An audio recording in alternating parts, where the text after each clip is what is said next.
Hello there, and welcome to Cosmic Sleep Science. I'm so glad you're here with me tonight.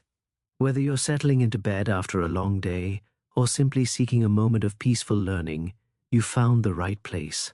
Tonight, we're going to take a gentle journey through our cosmic home, the Milky Way Galaxy. We'll drift through spiraling arms of stars, float past ancient star clusters, and explore the vast, quiet spaces between the lights. This is a journey measured not in miles, but in the soft glow of billions of distant suns. Before we begin our exploration, I'm curious, where in the world are you right now? Are you watching from a city where the Milky Way is hidden by light pollution, or perhaps from somewhere dark enough to see that pale band of light stretching across the sky? Wherever you are, you're traveling through this galaxy at hundreds of thousands of miles per hour, though you can't feel a thing. If you enjoy these peaceful explorations of the cosmos, I'd be grateful if you'd consider subscribing to Cosmic Sleep Science and leaving a like on this video. It helps other curious minds find this calm corner of the universe. And if you'd like to support the creation of more content like this, there's a link in the description below. Now, I do hope this isn't so fascinating that it keeps you awake. That would rather defeat the purpose, wouldn't it? But I trust that the gentle pace of cosmic time, the vast distances we'll discuss, and the quiet majesty of it all will help carry you peacefully towards sleep. So let's begin our journey through the Milky Way. The Milky Way is more than just a galaxy. It's home. Every human who has ever lived, every story ever told, every thought ever conceived, has occurred within this one vast spiral of stars and dust and darkness. When you look up on a truly dark night, away from city lights, you might see a pale milky band stretching across the sky. The ancient Greeks called it Galaxias Kyklos, the Milky Circle. The Romans called it Via Lactea, the Road of Milk. Nearly every culture that looked up had a name for this ethereal river of light. But what exactly are we seeing when we look at the Milky Way from Earth? We're actually looking at the disk of our own galaxy from the inside. Imagine you're inside a vast, flat disk of stars, looking out toward the edge.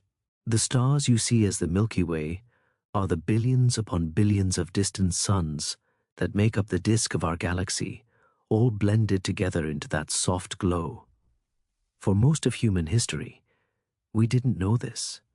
We didn't know we lived in a galaxy at all, let alone what that galaxy looked like or how it was structured. It took thousands of years of observation, centuries of careful measurement, and decades of theoretical work to understand our place in this cosmic structure. The galaxy we call home is approximately 13.6 billion years old, nearly as old as the universe itself. It formed from vast clouds of hydrogen gas in the early universe, slowly collapsing under its own gravity, spinning faster as it contracted, flattening into the disk shape we know today. This process took billions of years. Imagine it happening so slowly that even if you could watch with immortal patience, you'd see almost no change in a human lifetime. Stars formed, lived their lives, and died. Some exploded, scattering heavy elements into space. These elements mixed with the gas, and new generations of stars formed, richer in the elements that would eventually make rocky planets possible. Our Sun is one of these later generation stars. It contains elements forged in stars that died billions of years before the Sun was born. The calcium in your bones, the iron in your blood, the oxygen you're breathing right now, all of it was created inside ancient stars that lived and died in this galaxy long before our solar system existed. The Milky Way is what astronomers call a barred spiral galaxy. Let me explain what that means, piece by piece, in a way that paints a picture in your mind. First, it's a spiral galaxy. If you could somehow travel millions of light years away and look back at the Milky Way from the outside, you'd see a beautiful spiral pattern. Great curved arms of stars and gas would sweep outward from the center, glowing with the light of billions of suns. These arms aren't solid structures. They're more like waves of star formation moving through the disk, regions where gas clouds are compressed and new stars are born. Second, it's barred.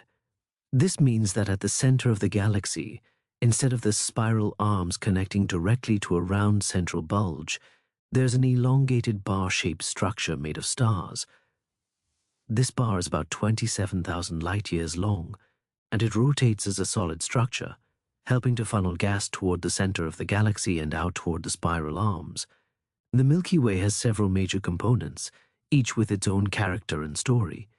At the very center is the galactic bulge, a bright, densely packed region of older stars. These stars are yellow and red, the colors of aged suns that have been burning for billions of years.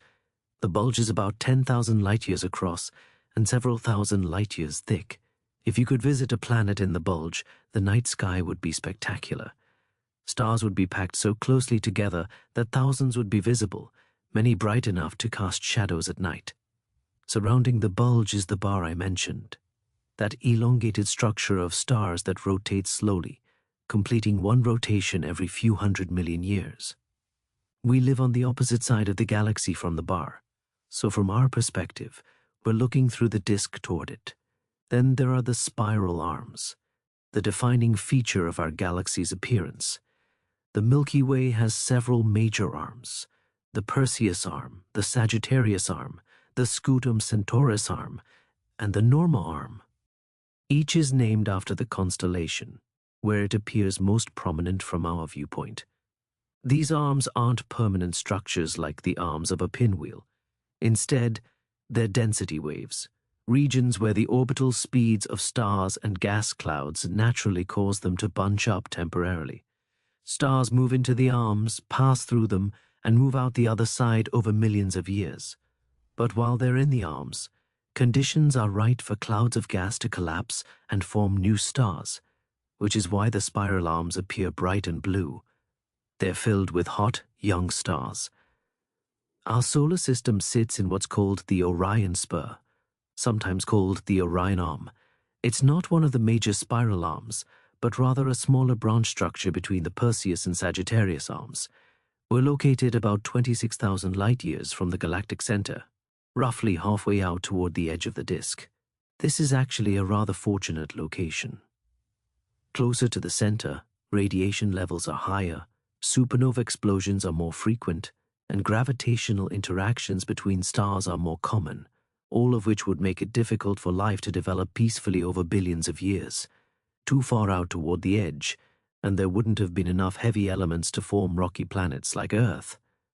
We're in what some astronomers call the galactic habitable zone. The visible disk of the Milky Way, all the stars and gas we can see, is about 100,000 light-years across. That's such an enormous distance that it's worth pausing to comprehend. Light, traveling at 186,000 miles per second, takes 100,000 years to cross from one side of our galaxy to the other. If you could somehow travel at the speed of light, the fastest anything can possibly go, it would still take you 100,000 years to cross the Milky Way. During that journey, civilizations would rise and fall on Earth. If you left when humans first began creating cave paintings and traveled at light speed, you still wouldn't be halfway across the galaxy by now. But the disk is relatively thin compared to its width. It's only about 1,000 to 2,000 light-years thick in most places. This gives the Milky Way a shape like a thin disk with a bulge in the middle, somewhat like two fried eggs placed back to back. Everything in the Milky Way is in motion. The galaxy rotates, though not like a solid wheel. Different parts rotate at different speeds, creating the spiral structure we've discussed. Our solar system orbits the center of the galaxy at a speed of about 515,000 miles per hour. This seems impossibly fast, and it is, far faster than anything humans have ever built. Yet at this tremendous speed, it still takes about 225 to 250 million years to complete one orbit around the galactic center. Astronomers call this period of time a cosmic year or galactic year. Think about what this means. The last time our solar system was in this position in its orbit around the galaxy, dinosaurs hadn't appeared yet. The most complex life on Earth was early reptiles and amphibians. Since Earth formed about 4.5 billion years ago, our solar system has completed roughly 20 orbits around the galaxy. 20 times, the Sun has traced this enormous circle through space. On the first of these orbits, Earth was a molten ball of rock. On the 20th, this current one, Earth is home to beings who can understand that they're on this cosmic journey. As we orbit, we also bob up and down through the galactic plane, the flat disk of the galaxy. We're currently about 75 light-years above the mid-plane and moving upward.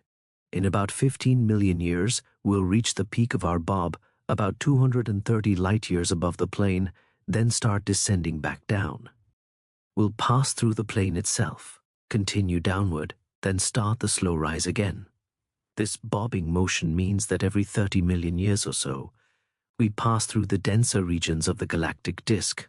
Some researchers have wondered if this might correlate with mass extinction events on Earth, as passing through denser regions could disturb comets in the outer solar system, sending some toward the inner planets. The idea remains speculative, but it's a reminder that our place in the galaxy isn't just an abstract location. It might have real consequences for life on Earth. At the heart of the Milky Way lies something extraordinary, a supermassive black hole called Sagittarius, a star. This black hole contains approximately 4 million times the mass of our Sun, all compressed into a region smaller than the orbit of Mercury. It sits at the exact center of the galaxy, and everything in the Milky Way ultimately orbits around it. For a long time, astronomers suspected there was something massive at the galactic center, but they couldn't see it directly. The center of the galaxy is hidden from our view by thick clouds of dust that block visible light. However, infrared light and radio waves can pass through this dust, and by observing in these wavelengths, astronomers have been able to study the galactic center in detail. They've watched stars orbiting very close to Sagittarius, a star. One star, called S2, has been tracked for over 25 years. It has an extremely elliptical orbit that brings it to within about 120 astronomical units of the black hole at closest approach. That's about 4 times the distance from the Sun to Neptune. At this close distance, the star is moving at about 5,000 miles per second, more than 2% of the speed of light. By carefully tracking the orbit of S2 and other stars near the galactic center, astronomers have been able to precisely measure the mass of Sagittarius, a star. The gravitational influence of this invisible object on the visible stars around it reveals its presence and properties as clearly as if they could see it directly. In 2022, the Event Horizon Telescope collaboration released the first image of Sagittarius A star itself. Well, not the black hole directly. You can't see a black hole because light can't escape from it. But they imaged the glowing ring of superheated matter orbiting just outside the event horizon, the point of no return. The image showed a bright ring with a dark shadow in the middle, the shadow of the black hole itself against the background glow. This black hole didn't always dominate the center of the galaxy. It likely formed in the early stages of the Milky Way's existence, perhaps from the merger of smaller black holes, or from the collapse of extremely massive stars in the dense proto-galactic cloud. It grew over billions of years by consuming gas, dust, and occasionally entire stars that wandered too close. Today, Sagittarius, a star, is relatively quiet. It's not actively consuming large amounts of material. If it were, the center of the galaxy would blaze with high-energy radiation. We know this can happen because we see it in other galaxies, active galactic nuclei powered by supermassive black holes gorging on nearby matter. Our black hole, by contrast, is almost dormant, only occasionally snacking on small amounts of gas or dust. But it wasn't always this quiet. There's evidence that about 6 million years ago, Sagittarius, a star, went through an active phase, consuming matter and emitting powerful jets of energy and particles. These jets created vast bubbles of hot gas that extend 25,000 light-years above and below the galactic plane, structures called the Fermi bubbles, discovered in 2010. From our position, these bubbles cover a huge portion of the sky, though they're invisible to our eyes, detectable only in gamma rays and X-rays.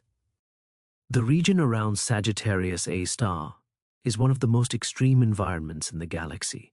Radiation levels are intense, stars are packed closely together, Gravitational forces are immense.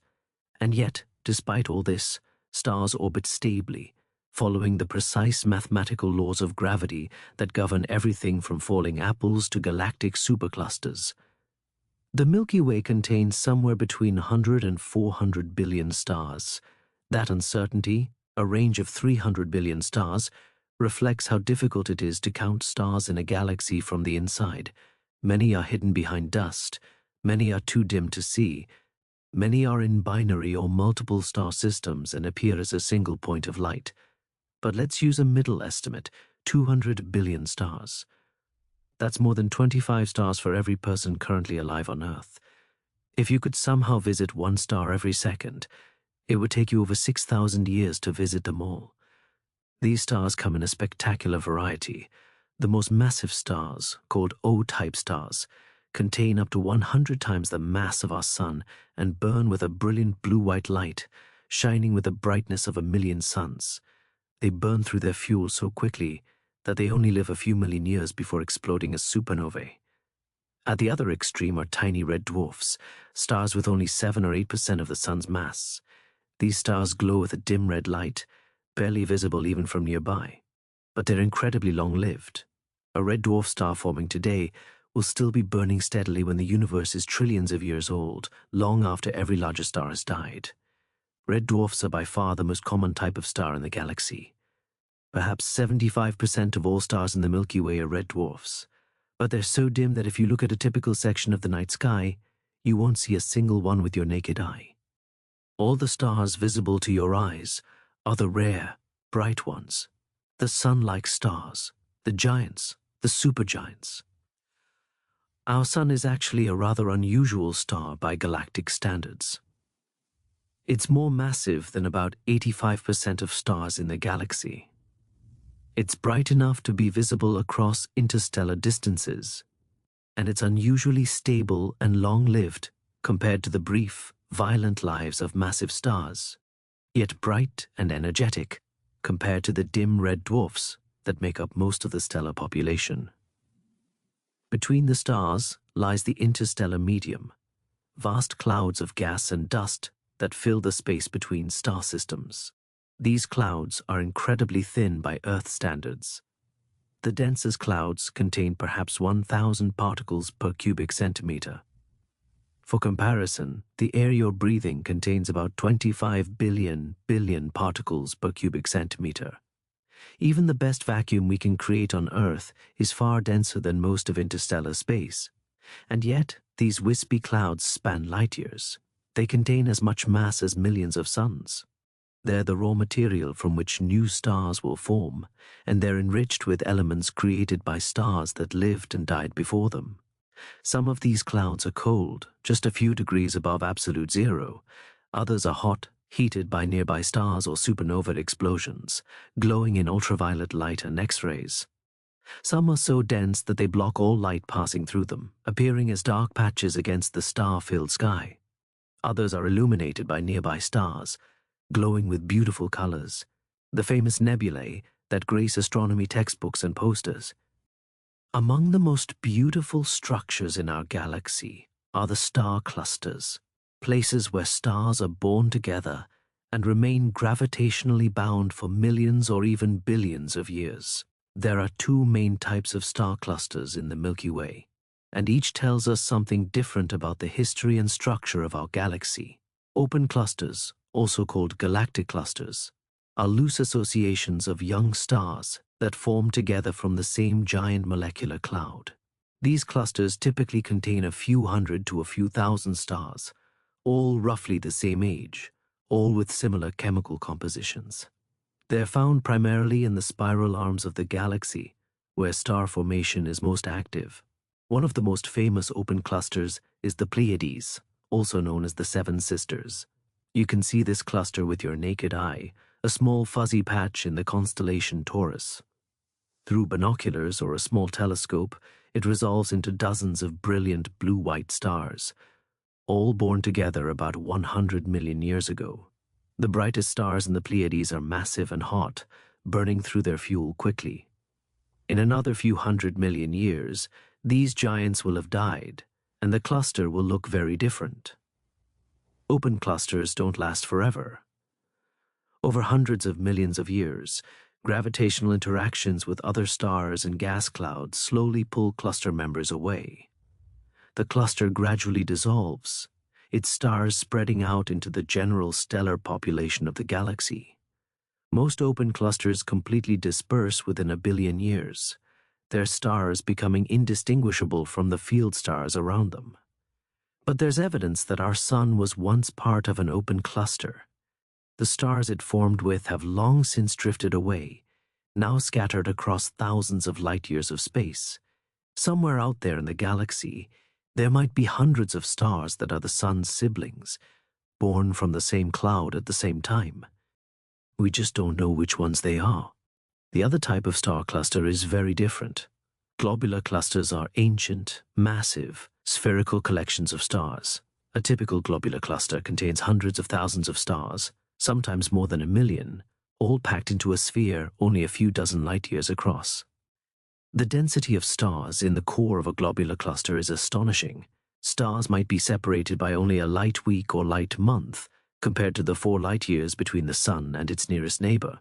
If you could stand on a planet in a globular cluster, assuming any planets could survive in such a chaotic environment, the night sky would be spectacular beyond imagination. Thousands of stars would shine brighter than Venus appears from Earth.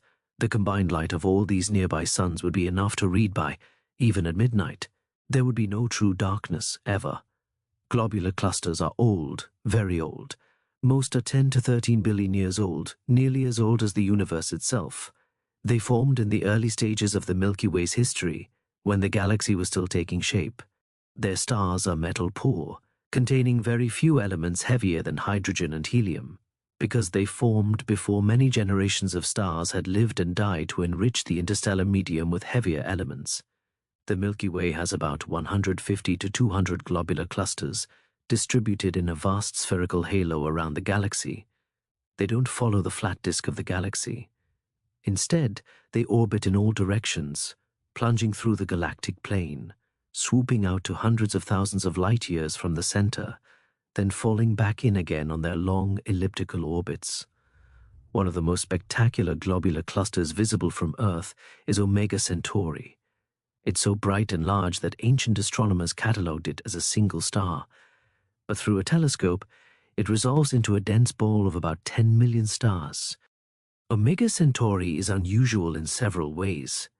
It's much more massive than most globular clusters, and its stars show a range of ages and chemical compositions, suggesting a more complex history. Some astronomers think Omega Centauri might be the core of a small galaxy that the Milky Way captured and stripped of its outer stars billions of years ago. This brings us to an important point about the Milky Way. It hasn't existed in isolation. Throughout its history, it has interacted with other galaxies, sometimes merging with them, sometimes pulling them apart through tidal forces, sometimes simply swallowing them whole. The Milky Way is currently in the process of consuming several smaller galaxies. The Sagittarius dwarf elliptical galaxy is being torn apart by the Milky Way's gravity. Long streams of stars from this unfortunate galaxy are wrapped around the Milky Way like ribbons, and over the next few 100 million years, these stars will be completely absorbed into our galaxy. The Canis Major Dwarf Galaxy is even closer, only about 25,000 light-years from the Sun, though it's on the opposite side of the galactic center from us. It too is being disrupted and absorbed. When we look at the disk of the Milky Way, some of the stars we see were not originally part of our galaxy. They're immigrants, captured from smaller galaxies that ventured too close. This galactic cannibalism has been happening throughout the Milky Way's history. Computer simulations suggest that the Milky Way has absorbed dozens or even hundreds of smaller galaxies over billions of years. Each merger adds stars, gas, and dark matter to our galaxy, helping it grow. The metal-poor stars in the galactic halo, the globular clusters with their ancient populations, these might be remnants of ancient dwarf galaxies captured long ago. And this process isn't over. The Milky Way is heading toward a major collision with the Andromeda Galaxy, our nearest large galactic neighbor. Andromeda is currently about 2.5 million light-years away, but it's approaching at about 70 miles per second. In about 4 to 5 billion years, the two galaxies will collide. When I say collide, I should be clear about what that means. The galaxies will pass through each other, but individual stars almost certainly won't collide. Space is so vast and stars are so small in comparison that even when two galaxies merge, stellar collisions are extremely rare.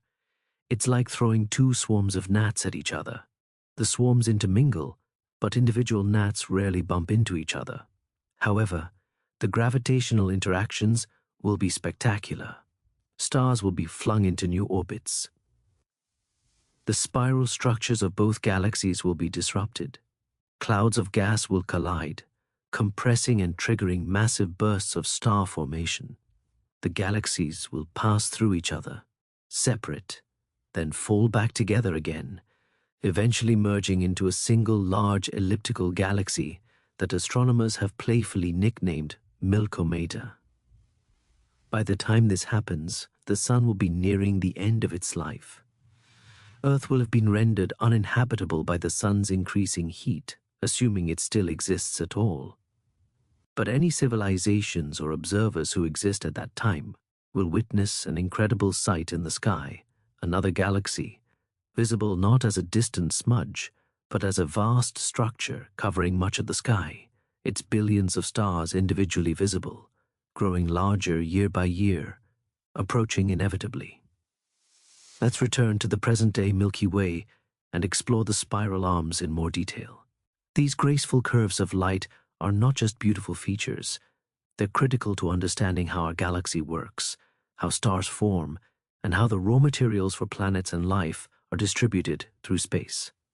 As I mentioned earlier, the spiral arms are density waves, not solid structures. Think of them like a traffic jam on a highway. Cars enter the jam from behind, slow down, bunch up, then accelerate and exit the front of the jam. The jam itself, the region of higher density, moves along the highway at a different speed than the individual cars. Any particular car is only in the jam for a short time, but the jam persists, with new cars constantly entering as others leave. Spiral arms work the same way. Stars and gas clouds orbit the galaxy at their own speeds, but when they enter a spiral arm, they slow down slightly, bunch up, creating a region of higher density. They eventually exit the arm and continue on their way. But the arm persists, maintained by the gravitational dynamics of the rotating galaxy. This bunching up has important consequences. When gas clouds enter a spiral arm, the increased density can trigger their collapse. Gravity begins to dominate over the internal pressure of the gas, and the clouds fragment and collapse to form new stars. This is why spiral arms appear bright and blue. They're filled with newly formed massive stars, which are blue and intensely luminous. These young massive stars live fast and die young. They burn through their hydrogen fuel in just a few million years, then explode as supernovae, enriching the surrounding gas with heavy elements and triggering new waves of star formation. By the time these stars die, the gas cloud that formed them has usually moved out of the spiral arm, so the most dramatic stellar nurseries are concentrated in the arms. Between the spiral arms, star formation is much less active. There's still gas and dust, still the occasional star forming, but the density is lower and the process is more sedate.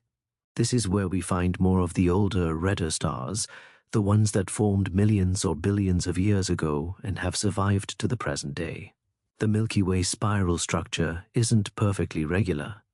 Astronomers have debated for years about exactly how many major spiral arms there are and where they're located. This uncertainty might seem strange. How can we not know the structure of our own galaxy? But remember, we're inside the galaxy, embedded in the disk, with our view obscured by dust. It's like trying to map a forest while standing in the middle of it. You can see the trees around you, but understanding the overall structure of the forest is difficult. Recent observations, particularly infrared surveys that can see through the dust, have given us a clearer picture. The consensus now is that the Milky Way has two major spiral arms, Perseus and Scutum Centaurus, and two minor arms, Sagittarius and Outer. There are also several smaller arm segments and spurs, including the Orion spur where we reside. Each arm has its own character and collection of notable objects. The Perseus arm, located outside our position in the galaxy, contains numerous stellar nurseries and young star clusters. The Carina Nebula, one of the largest and brightest nebulae in the sky, is located in this arm, though it's technically in an inter-arm region near the Perseus arm. The Sagittarius arm, named because it's prominent in the direction of the constellation Sagittarius, contains the famous Lagoon Nebula and the Trifid Nebula, two stunning star-forming regions visible through binoculars from dark sky locations. The Sagittarius arm is interior to our position, closer to the galactic center. The Scutum Centaurus arm is one of the two major arms and contains some of the galaxy's most active star-forming regions. Observations suggest this arm contains a significant fraction of the galaxy's molecular gas, the raw material for star formation. Our own Orion spur is a relatively small structure, but it's home to many familiar objects. The Orion Nebula, one of the closest major star-forming regions to Earth, is in the Orion spur. So are most of the bright stars you can see with your naked eye on a clear night. Betelgeuse, Rigel, Sirius, Vega, Altair, all of these stars are local neighbors, within a few hundred or thousand light years, all part of the same general region of the galaxy where the Sun resides. Speaking of star-forming regions, let's explore some of the most spectacular stellar nurseries in the Milky Way. These are places where the stuff of stars, the cold molecular gas that fills the spiral arms, is collapsing under its own gravity to form the next generation of suns. The Orion Nebula, visible to the naked eye as a fuzzy patch in the Sword of Orion, is one of the most studied objects in the sky. It's about 1,300 light-years away, which makes it one of the closest major star-forming regions to Earth. Within this nebula, hundreds of stars are being born. At the heart of the nebula is a group of 4 massive young stars called the trapezium, which illuminate the surrounding gas with their intense ultraviolet light, causing it to glow. The Orion Nebula is just the visible tip of a much larger structure. The entire Orion molecular cloud complex is a vast region of gas and dust spanning hundreds of light-years. It contains enough material to form thousands of stars. Embedded within the cloud are numerous dense cores, regions where star formation is happening right now, hidden from visible light but detectable in infrared and radio wavelengths. In some of these dense cores, astronomers have detected complex organic molecules, the building blocks of life. Formaldehyde, methanol, ethanol, even simple sugars and amino acids have been found in interstellar clouds. These molecules form on the surfaces of tiny dust grains in the cold, dark depths of molecular clouds through chemical reactions driven by cosmic rays and ultraviolet light. When stars form and planets coalesce around them, these organic molecules are incorporated into the planetary systems, potentially seeding them with the raw materials for life. Another famous star-forming region is the Eagle Nebula, home to the iconic pillars of creation imaged by the Hubble Space Telescope. These towering columns of gas and dust, each several light-years tall, are being eroded by the intense radiation from nearby young stars. But within the pillars, protected from the harsh radiation, new stars are forming. The tips of the pillars contain dense knots of gas called evaporating gaseous globules, or eggs, each potentially forming a small star or multiple star system. The pillars of creation are both a birthplace and a tomb. The same radiation that makes them visible is gradually destroying them, eating away at their structure. Eventually, perhaps in another 100,000 years or so, the pillars will be completely dispersed, the gas scattered into space. But by then, the stars forming within them now will have emerged, joining the population of the galaxy. The Carina Nebula, located in the southern sky, is even larger and more dramatic than the Orion Nebula. It contains some of the most massive and luminous stars known in our galaxy, including Eta Carinae, a supermassive star system that underwent a massive eruption in the 1840s, briefly becoming the second brightest star in the sky, despite being over 7,000 light-years away. Eta Carinae is unstable and will likely explode as a supernova sometime in the next million years, possibly much sooner. When it does, it might briefly be visible in daylight, a new bright star appearing suddenly in the sky. Throughout the Milky Way, there are thousands of these star-forming regions, ranging from small clouds forming a few stars to massive complexes forming thousands. Star formation isn't constant throughout the galaxy. It's concentrated in the spiral arms and varies over time. During the Milky Way's early history, star formation rates were much higher than today. The galaxy was younger, gas-richer, and more turbulent. Mergers with other galaxies would have triggered intense bursts of star formation. Today, the Milky Way forms about 3 to 5 new solar masses worth of stars per year. That might not sound like much, but over millions of years, it adds up to significant numbers of new stars. Some of these stars will be massive and short-lived, exploding as supernovae within a few million years. Others will be tiny red dwarfs that will still be shining trillions of years from now, long after the universe has grown old and cold. Among the most intriguing objects in the Milky Way are the stellar remnants, the corpses of stars that have ended their lives in various dramatic ways. When a star like the Sun exhausts its nuclear fuel, it doesn't have enough mass to explode. Instead, it gently puffs off its outer layers, creating a planetary nebula, a beautiful shell of glowing gas expanding into space.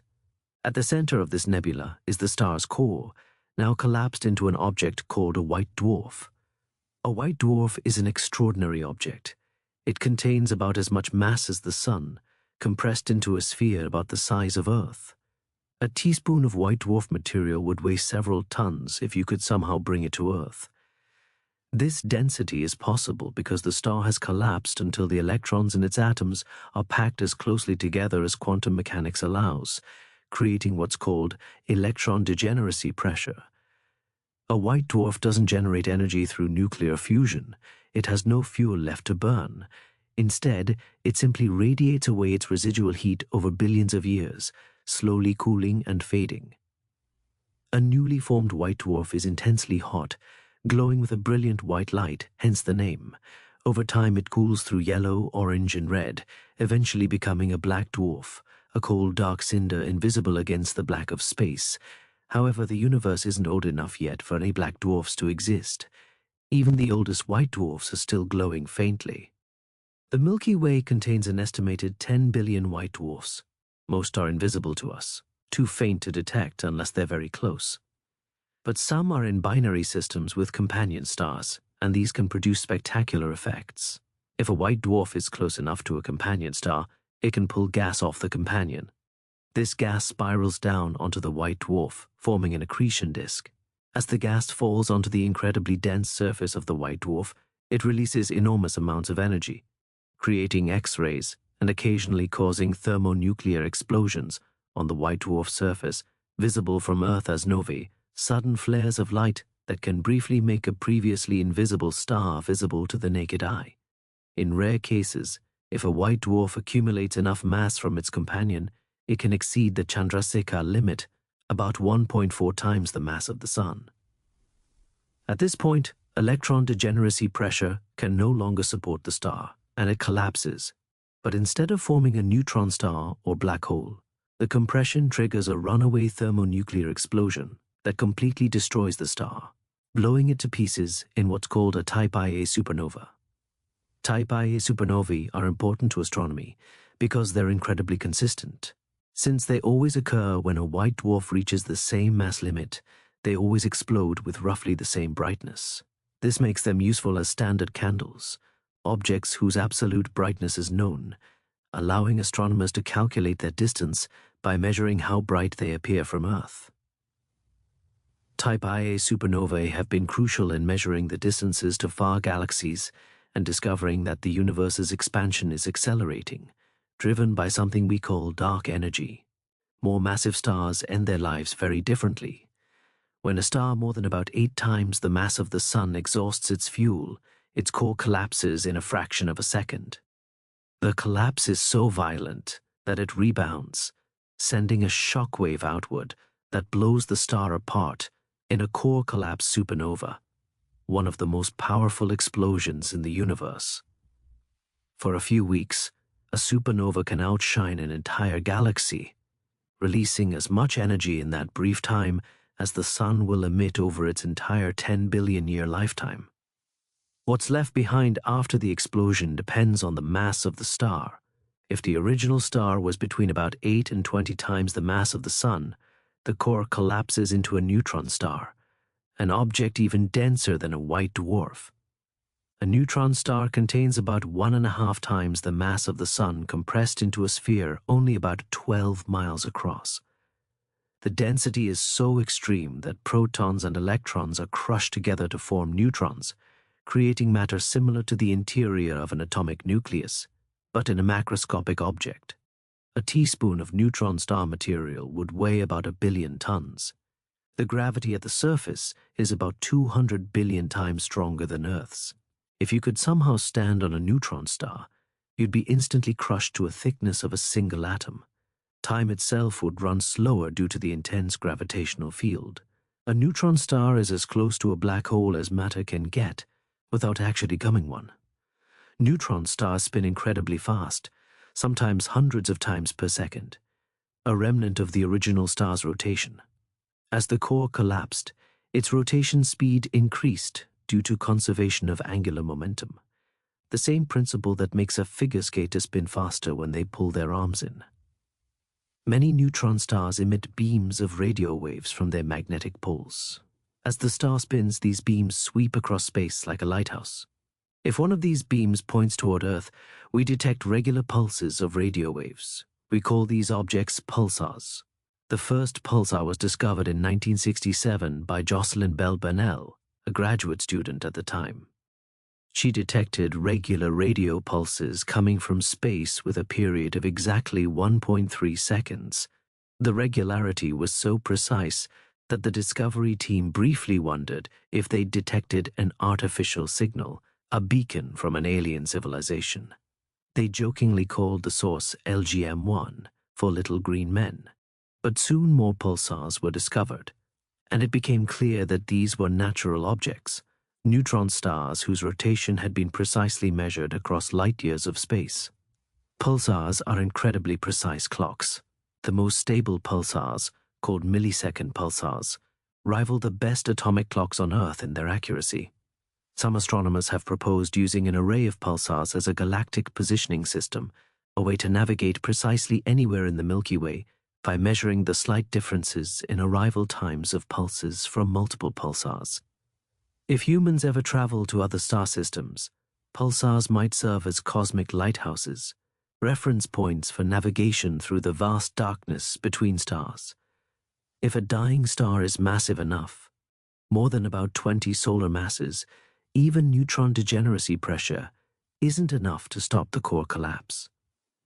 The core continues to collapse past the neutron star stage, shrinking until it disappears from the universe entirely, creating a black hole. The supernova explosion still occurs, but at the center, where the star's core used to be, there's now a region of space where gravity is so strong that not even light can escape. Stellar mass black holes, formed from individual stars, are common in the Milky Way. Astronomers estimate there might be 10 million to 1 billion stellar black holes in our galaxy, though most are invisible and undetectable, unless they're pulling matter off a companion star, or unless they happen to pass in front of a more distant star, creating a gravitational lensing effect. These stellar black holes are small, typically between 5 and several dozen times the mass of the Sun, with event horizons only a few miles to a few dozen miles across.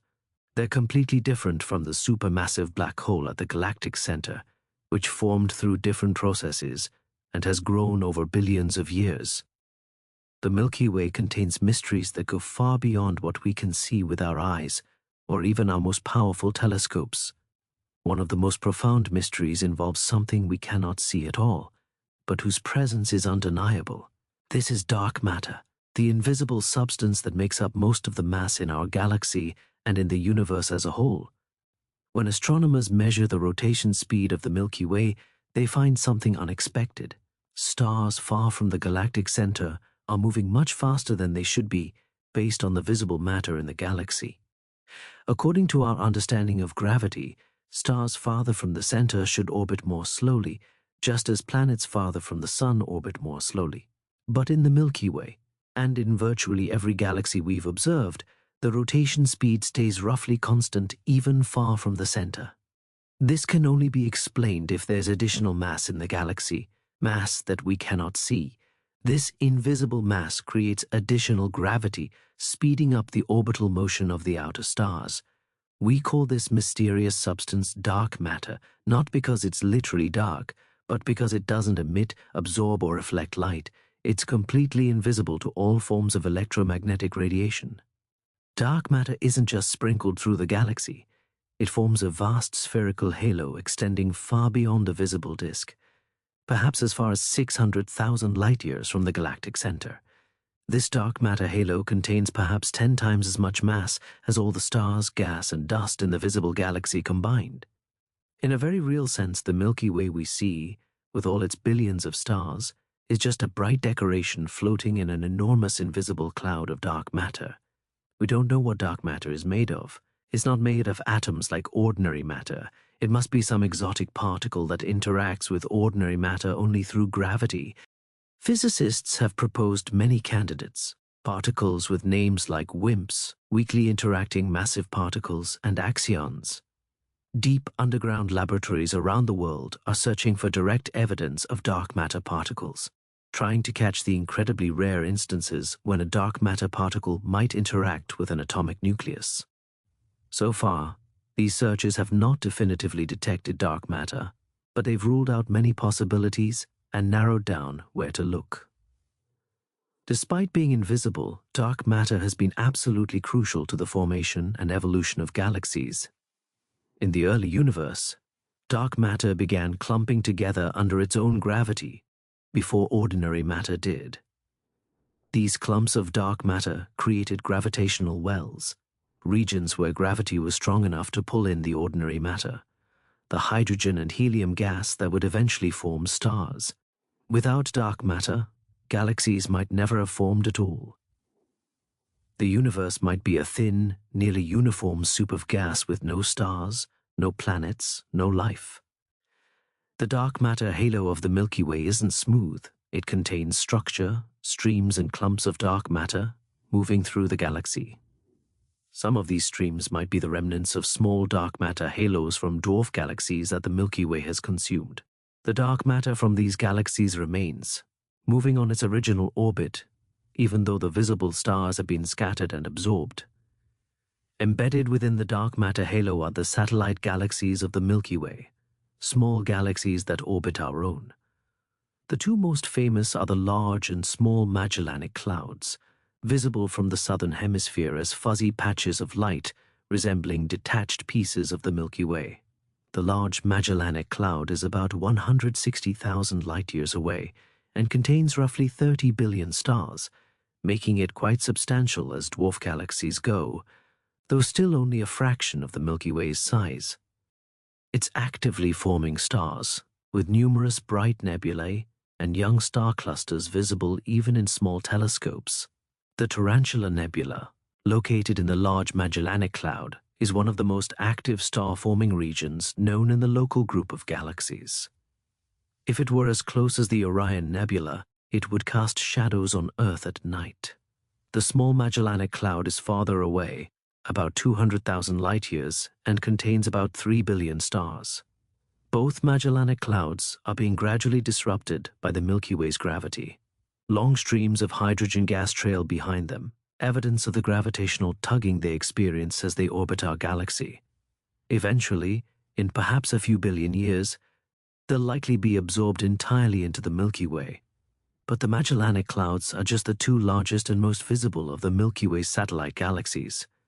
Astronomers have discovered dozens of others, most of them so small and faint that they were only detected recently with sensitive surveys.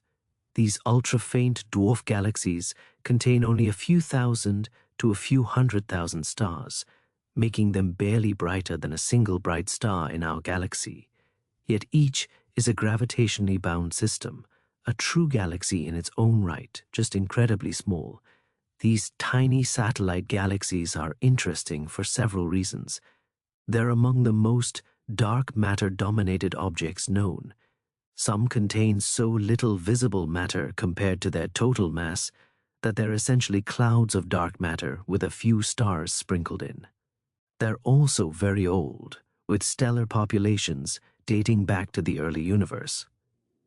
This makes them fossils of early galaxy formation, preserved in a near pristine state because they've experienced very little subsequent evolution. The Milky Way's family of satellite galaxies is constantly being updated. Astronomers regularly discover new ultra-faint dwarfs lurking in the data from sky surveys. Each discovery helps refine our understanding of galaxy formation and the nature of dark matter. Theoretical models predict that there should be hundreds or even thousands of these tiny satellites around the Milky Way, most too faint to detect with current technology.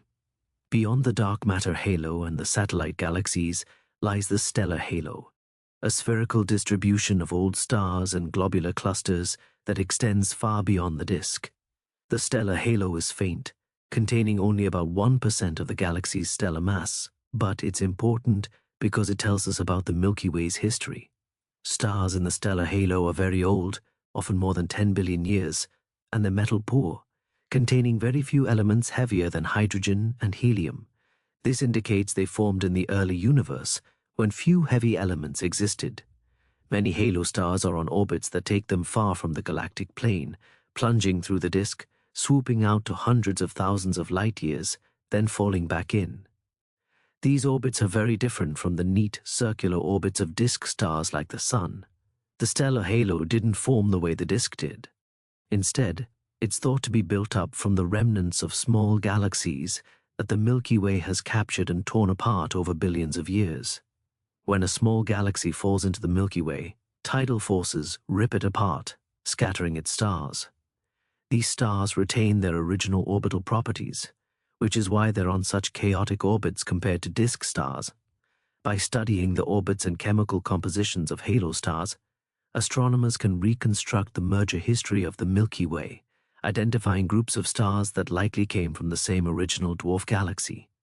One of the most significant recent discoveries in this area is Gaia Enceladus, sometimes called the Gaia sausage, because of the sausage-shaped distribution of its stars in velocity space. This was a dwarf galaxy, probably about the size of the small Magellanic Cloud, that merged with the Milky Way about 10 billion years ago. When it collided with our galaxy, it was torn apart, its stars scattered throughout the halo.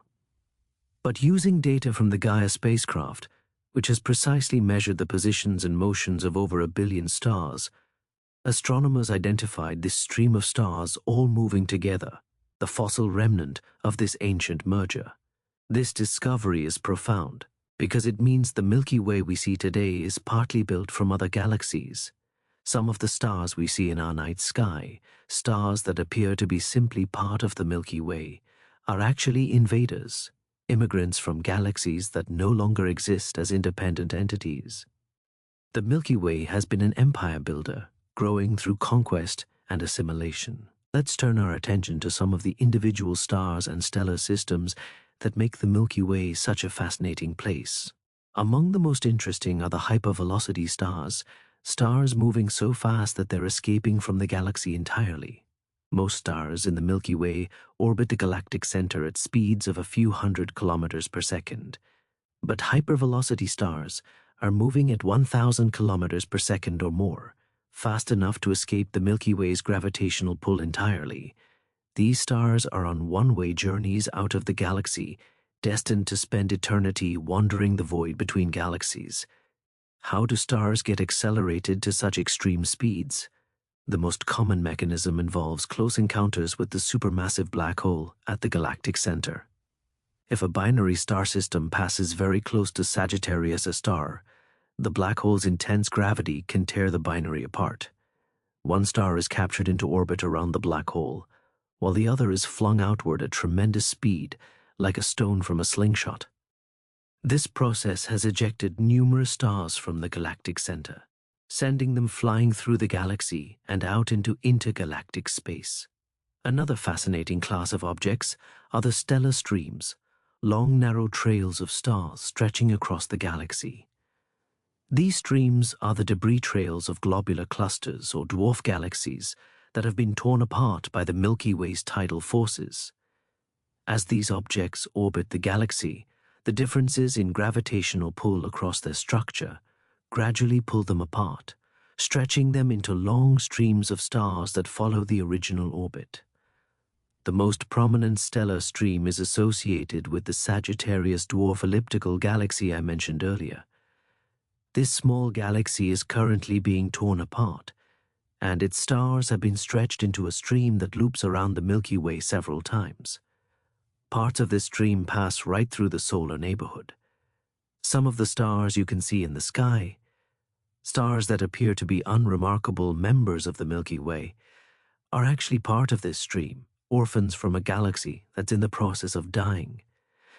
Then there are the runaway stars, massive stars that are moving rapidly through space, plowing through the interstellar medium and creating bow shocks, like the wake of a boat moving through water.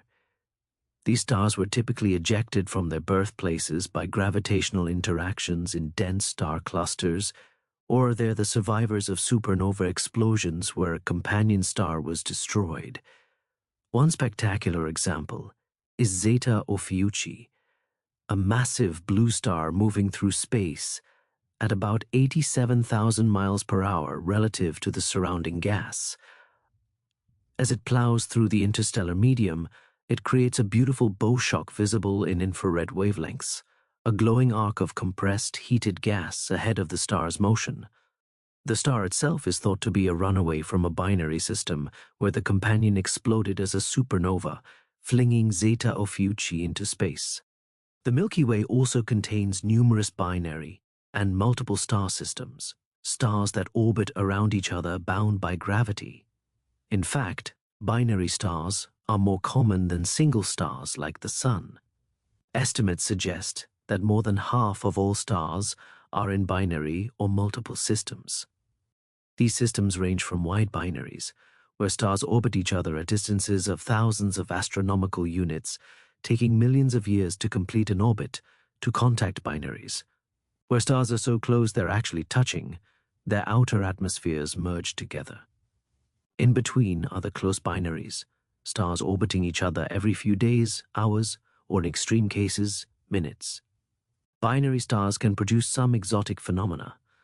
When one star in a binary evolves and swells into a red giant, it can overflow its gravitational boundary and dump gas onto its companion, creating an accretion disk and often producing X-rays and other high-energy radiation.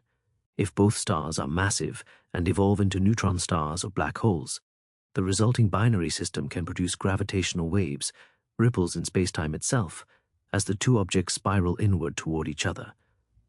In 2015, the LIGO Observatory detected gravitational waves for the first time, confirming a major prediction of Einstein's general theory of relativity.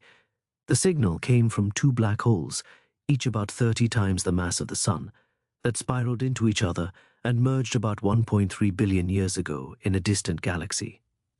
The collision released more energy in gravitational waves in a fraction of a second than all the stars in the observable universe emit as light in the same time. And yet, this violent event produced only a tiny ripple in spacetime, a distortion so small that it changed the length of LIGO's 4-kilometer-long arms by less than 1,000th the diameter of a proton.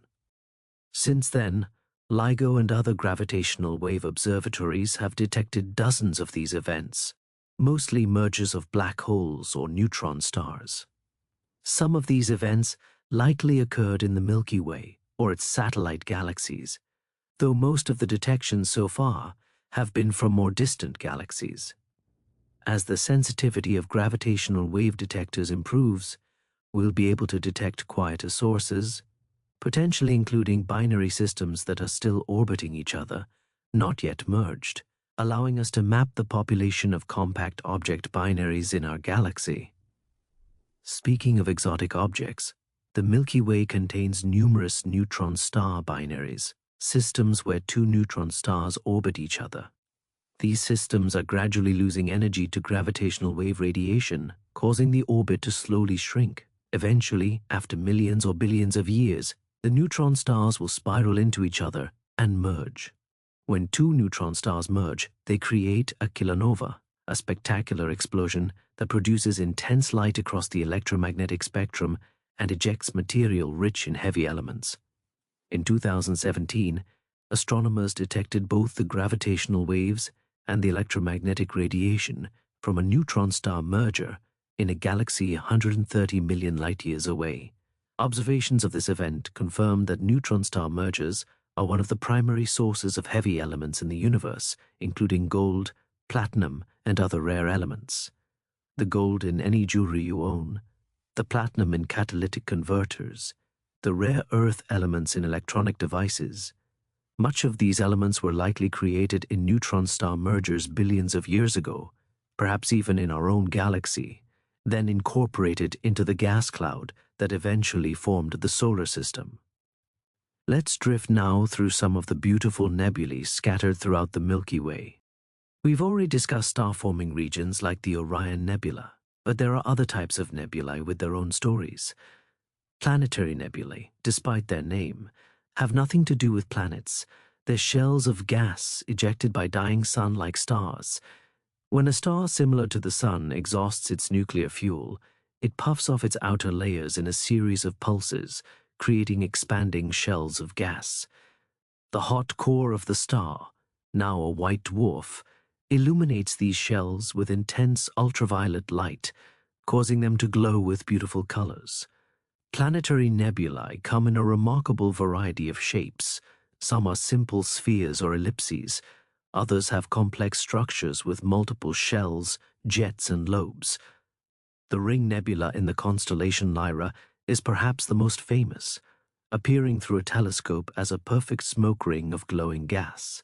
The Helix Nebula, sometimes called the Eye of God, is closer and appears larger, spanning an area of sky similar to the full moon, though it's too faint to see without optical aid. These nebulae are short-lived by cosmic standards. After a few tens of thousands of years, the gas has expanded so much that it fades from view, mixing back into the interstellar medium. But for their brief moment of visibility, they're among the most beautiful objects in the sky. Supernova remnants are the scattered remains of stars that died in catastrophic explosions. Unlike planetary nebulae, which are gently ejected, supernova remnants are blasted into space at speeds of thousands of kilometers per second. The gas is heated to millions of degrees by the shock wave, producing intense X-ray emission. The Crab Nebula is the most famous supernova remnant in the Milky Way.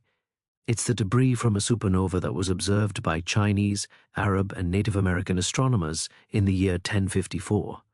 The supernova was bright enough to be visible in daylight for several weeks and remained visible to the naked eye for nearly 2 years. Today, the nebula spans about 6 light-years and is still expanding at about 1,500 kilometers per second. At the center of the Crab Nebula is a pulsar, a rapidly spinning neutron star that flashes 30 times per second. This pulsar powers the nebula, pumping energy into the expanding gas and creating the intricate filamentary structure visible in images. The Crab pulsar is one of the few pulsars that can be seen flashing in visible light, not just radio waves, though you need a fairly large telescope and sensitive detector to see the flashes. Another spectacular supernova remnant is the Veil Nebula, part of the larger Cygnus Loop. This remnant is from a supernova that occurred between 10,000 and 20,000 years ago. The expanding shock wave has now swept up so much interstellar material that it's beginning to slow down. The nebula appears as delicate, lace-like filaments of glowing gas, each filament tracing the leading edge of the supernova blast wave as it plows through the interstellar medium. Dark nebulae are dense clouds of dust that block light from stars behind them. They appear as dark patches or lanes against the bright background of the Milky Way. The most famous is the Coalsack Nebula, a prominent dark patch visible to the naked eye in the southern hemisphere, appearing as if a piece of the Milky Way has been cut out. These dark nebulae aren't empty. They're actually dense molecular clouds, often sites of ongoing star formation. We just can't see the stars forming inside them at visible wavelengths because the dust absorbs all the light. But observe in infrared or radio wavelengths, and these dark patches light up, revealing numerous young stars hidden within. The Milky Way is crisscrossed with vast networks of these dark clouds, particularly in the galactic plane.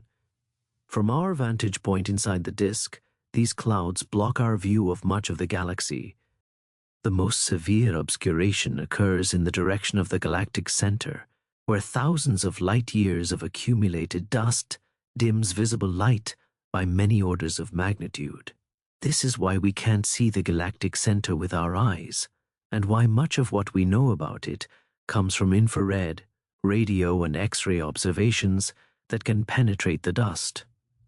Among the most interesting features of the interstellar medium are the superbubbles, vast cavities blown out by the combined effects of stellar winds and supernova explosions from groups of massive stars. When numerous massive stars form in the same region, their powerful stellar winds and eventual supernova explosions can clear out huge volumes of space, creating bubbles of hot, thin gas hundreds of light years across. Our solar system is actually located inside one of these superbubbles, called the local bubble. It's about 1,000 light years across and filled with very hot, very thin gas. The local bubble was probably created by multiple supernovae that exploded several million years ago, sweeping aside the local interstellar medium and creating this cavity.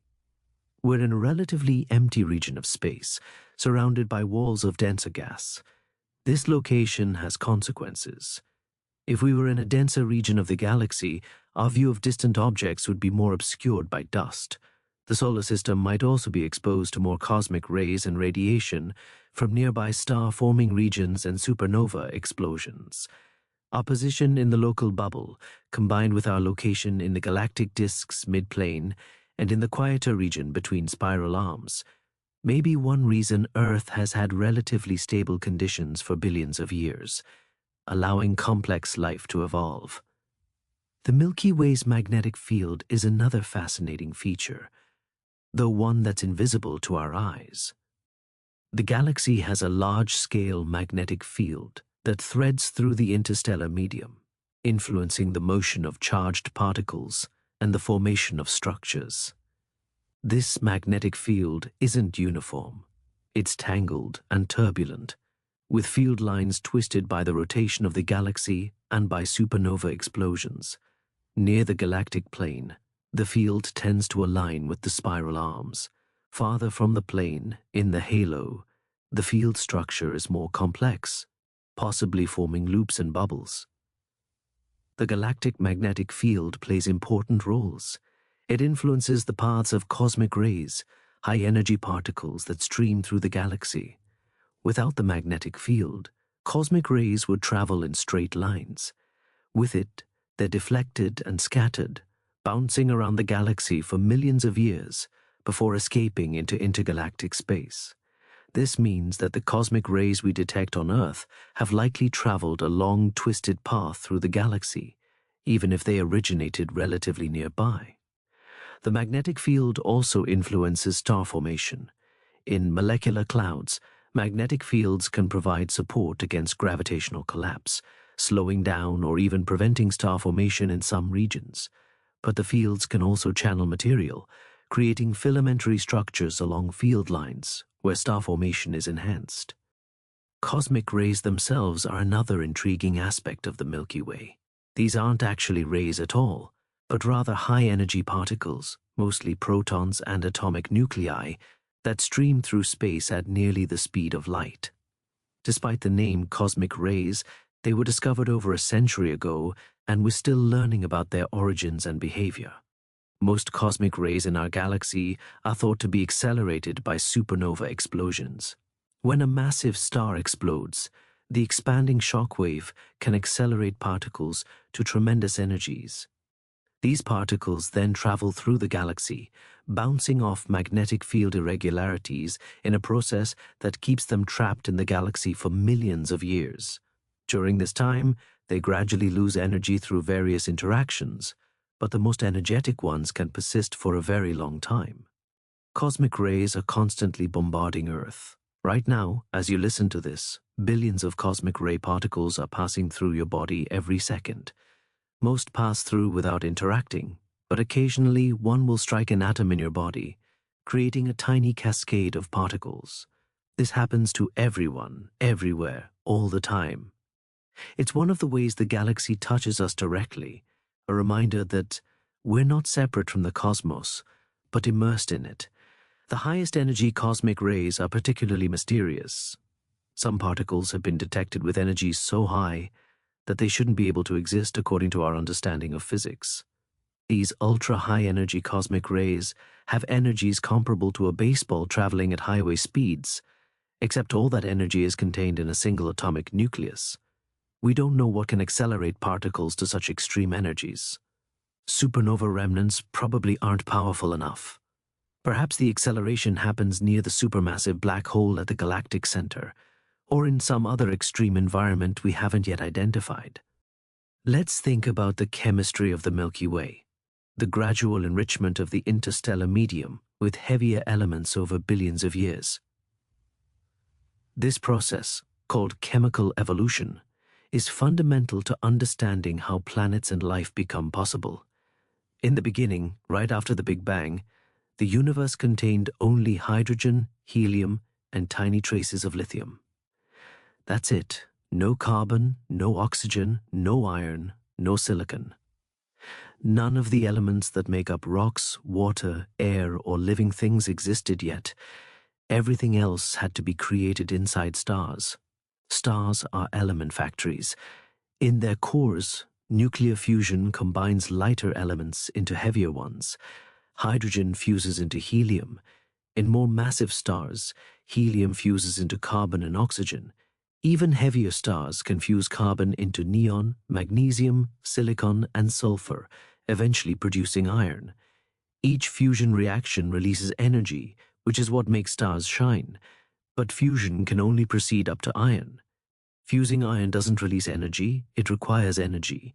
So stars cannot create elements heavier than iron through ordinary fusion in their cores.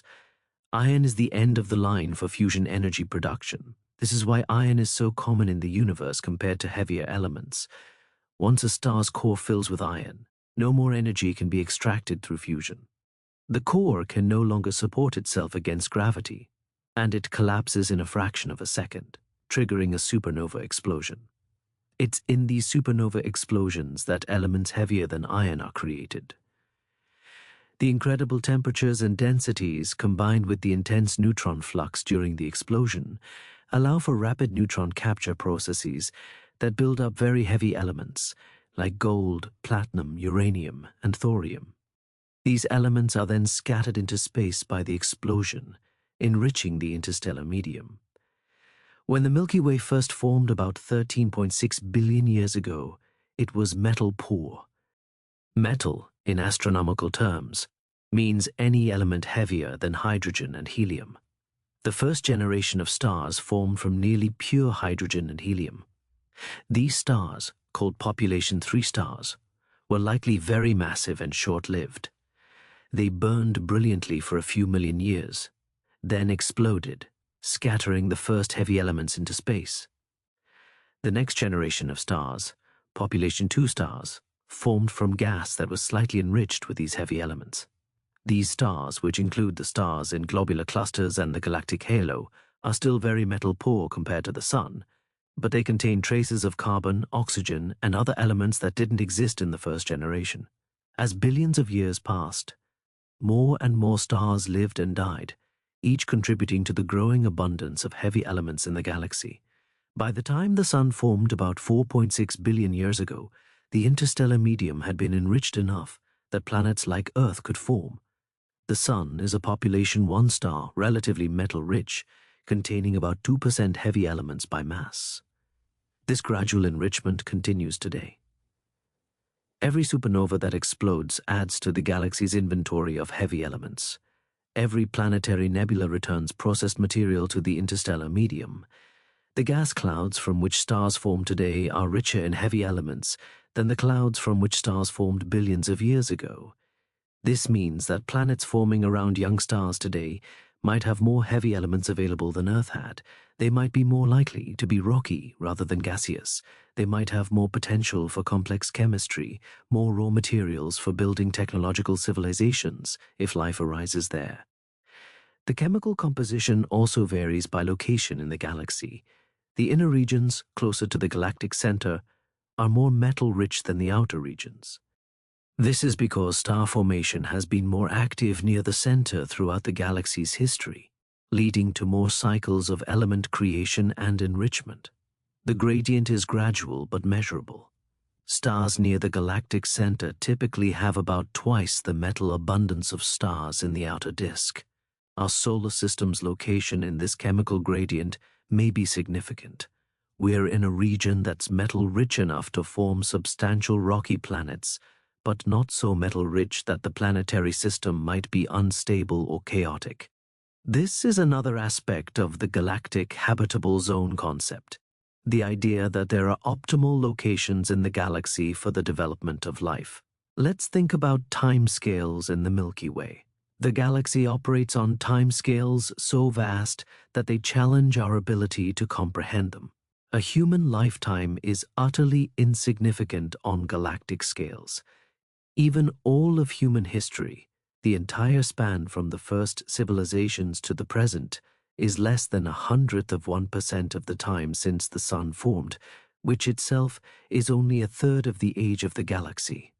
Stars like the Sun live for about 10 billion years. The Sun is currently about halfway through its life, at an age of 4.6 billion years.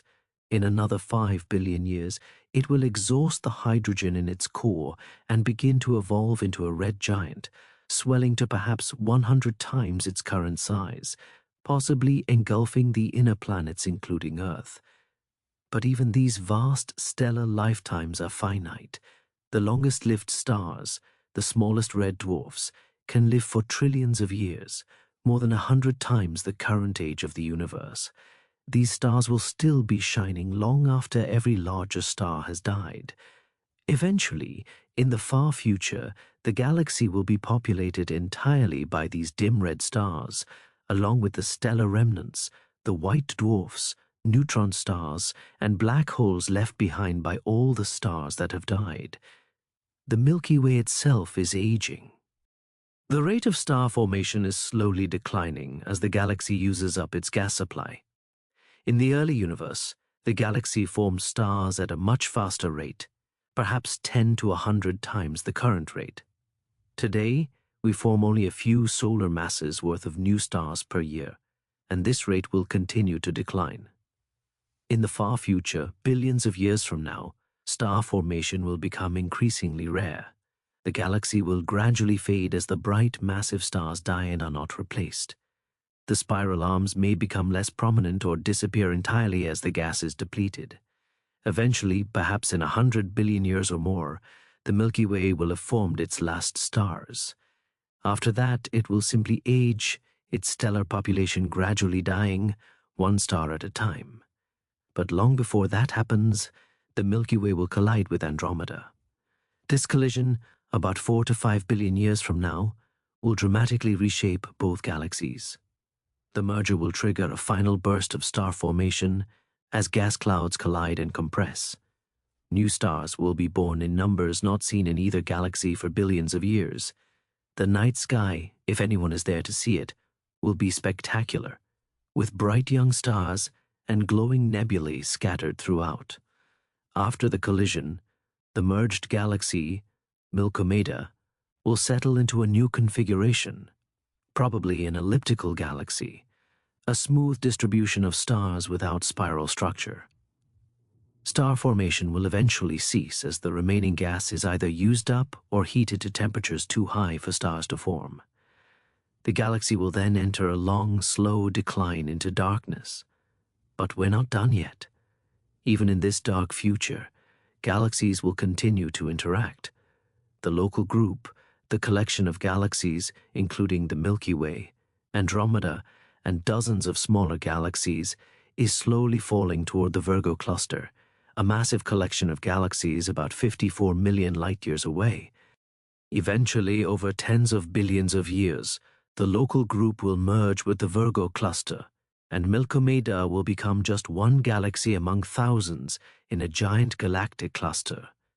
On even longer timescales, trillions of years in the future, the accelerating expansion of the universe will have carried distant galaxies so far away that they're no longer visible. The observable universe will shrink until only the gravitationally bound local group or its merged remnant remains visible. To civilizations living then, if any exist, it will appear that their galaxy is alone in an infinite empty void. They'll have no way of knowing that there are countless other galaxies beyond their horizon, forever unreachable. Eventually, in timescales so vast that they're hard even to name meaningfully, even the longest-lived stars will die. The galaxy will consist only of stellar remnants, white dwarfs, neutron stars, and black holes, along with any planets and smaller objects that have survived. These objects will orbit in the dark, occasionally colliding, but mostly just following their eternal orbits in the blackness. Even this isn't the end. On truly immense timescales, quantum mechanical processes can allow even stable objects to decay. Protons, once thought to be eternal, may actually have a finite lifetime, perhaps 10 to the 35 years or more. If so, even the white dwarfs and neutron stars will eventually evaporate, their constituent particles decaying into lighter particles and radiation. Only the black holes will remain. But even black holes aren't eternal. Through a process called Hawking radiation, they slowly evaporate, leaking particles and energy into space. The rate is incredibly slow, slower for more massive black holes. A stellar mass black hole would take about 10 to the 67 years to evaporate. The supermassive black hole at the center of the Milky Way would last even longer, perhaps 10 to the 100 years. When the last black hole finally evaporates, the galaxy as any kind of meaningful structure will have long since ceased to exist. What remains will be a dilute gas of elementary particles and radiation, spread across a volume of space vastly larger than the galaxy once occupied, in a universe so old and cold that it's effectively dead. This is the ultimate fate predicted by our current understanding of physics. But we should remember that our understanding is incomplete. We don't know what dark matter is. We don't know what dark energy is. We don't fully understand the quantum nature of gravity. Future discoveries might change this picture dramatically. But for now, in the present, the Milky Way is vibrant and alive. Stars are being born. Planets are forming. Life exists on at least one world, and perhaps on countless others. The galaxy is in its prime, full of light and energy and potential. Let's return to the present and think about the Milky Way's place in the larger cosmos. Our galaxy isn't isolated. It's part of a group of galaxies called the local group, which contains about 80 known galaxies. Most are small dwarf galaxies, but there are 3 large galaxies: the Milky Way, Andromeda, and Triangulum. Andromeda, also known as Messier 31 or M31, is the nearest large galaxy to the Milky Way, about 2.5 million light-years away. It's visible to the naked eye from dark locations as a faint, fuzzy patch in the constellation Andromeda. It's a magnificent spiral galaxy, somewhat larger than the Milky Way, containing perhaps 1 trillion stars. If you could see Andromeda as it truly appears, not as a faint smudge but with all its stars resolved, it would appear about 6 times wider than the full moon in the sky. But it's too faint for our eyes to see this full extent. What we see is only the bright central region. Andromeda has its own family of satellite galaxies, at least 26 known so far, ranging from substantial dwarf galaxies to ultra-faint systems barely detectable. It has spiral arms, a central bulge, and probably a supermassive black hole at its center, much like the Milky Way. In many ways, Andromeda is like a slightly larger twin of our galaxy. The Triangulum Galaxy, also called Messier 33 or M33, is the third largest member of the local group. It's about 3 million light-years away and contains perhaps 40 billion stars. It's a beautiful face-on spiral galaxy, meaning we see it from above rather than edge-on. This makes it ideal for studying spiral structure, and astronomers have learned much about how spiral arms work by observing Triangulum. The local group itself is about 10 million light-years across. It's gravitationally bound, meaning that its member galaxies orbit around the common center of mass rather than being carried apart by the expansion of the universe. Over time, many of the smaller galaxies will be consumed by the larger ones, continuing the process of galactic cannibalism we've discussed. Beyond the local group lies the Virgo supercluster, an enormous structure containing thousands of galaxies arranged in clusters and filaments spanning over 100 million light-years. The local group sits on the outskirts of the supercluster, in a region of relatively low galaxy density called the local sheet. Recent observations have revealed that even the Virgo supercluster is part of something larger. In 2014, astronomers announced the discovery of Laniakea, an immense supercluster of galaxies about 500 million light-years across, containing the mass of about 100,000 trillion suns. The Milky Way and the entire local group are just tiny specks in one small corner of this vast structure. Laniakea, whose name means immeasurable heaven in Hawaiian, is defined not by the visible distribution of galaxies, but by their motion. All the galaxies in Laniakea are being pulled by gravity toward a common region called the Great Attractor, a massive concentration of mass whose exact nature is still not fully understood because it lies behind the plane of the Milky Way, obscured by our galaxy's dust and stars. On even larger scales, the universe is filled with similar structures, superclusters separated by vast voids, enormous regions where few galaxies exist. The distribution forms a cosmic web, a filamentary structure where galaxies are concentrated along strands and walls, with huge empty regions in between. This structure formed from tiny density fluctuations in the early universe, amplified by billions of years of gravitational attraction. Understanding the Milky Way's place in these larger structures helps us understand its history.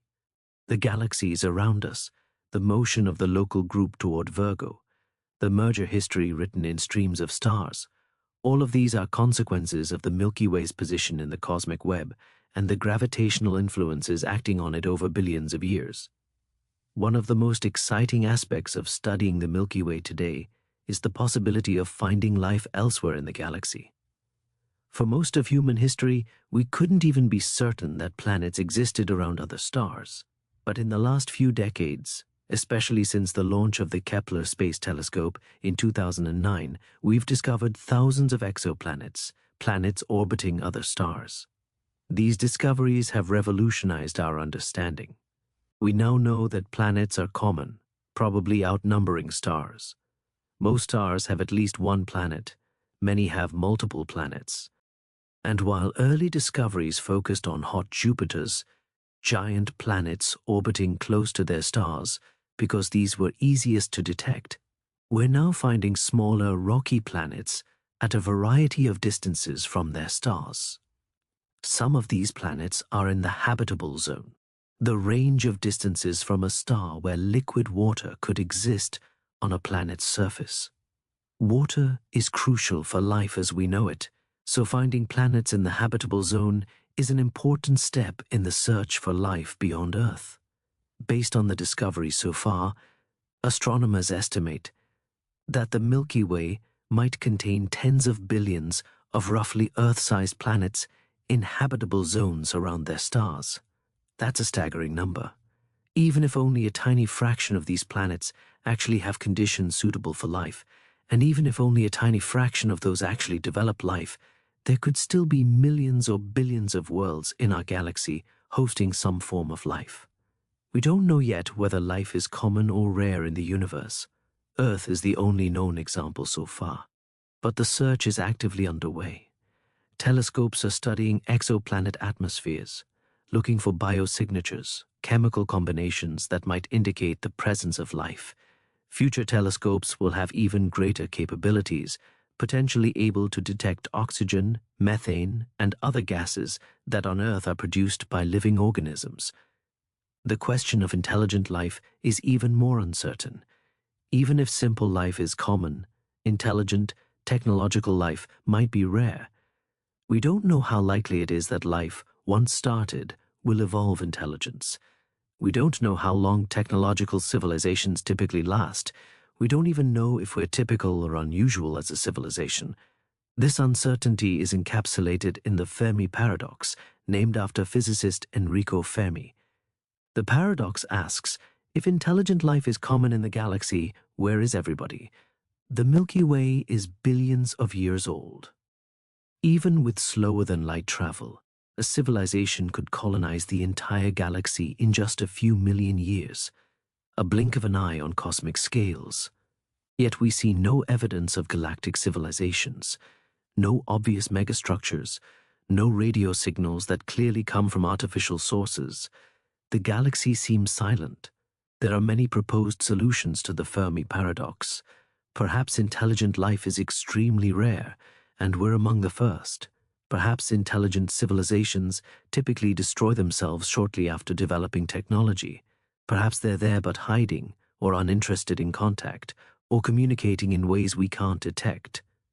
Perhaps space travel is harder than we think, and civilizations remain confined to their home systems. Perhaps we're looking in the wrong way, or haven't been looking long enough. We don't know which, if any, of these explanations is correct, but the search continues. Radio telescopes scan the skies for artificial signals. Optical telescopes look for laser pulses or other signs of technological activity, and we continue to study planets around other stars, looking for any indication that we're not alone. The possibility of life elsewhere in the Milky Way raises profound questions about our place in the universe.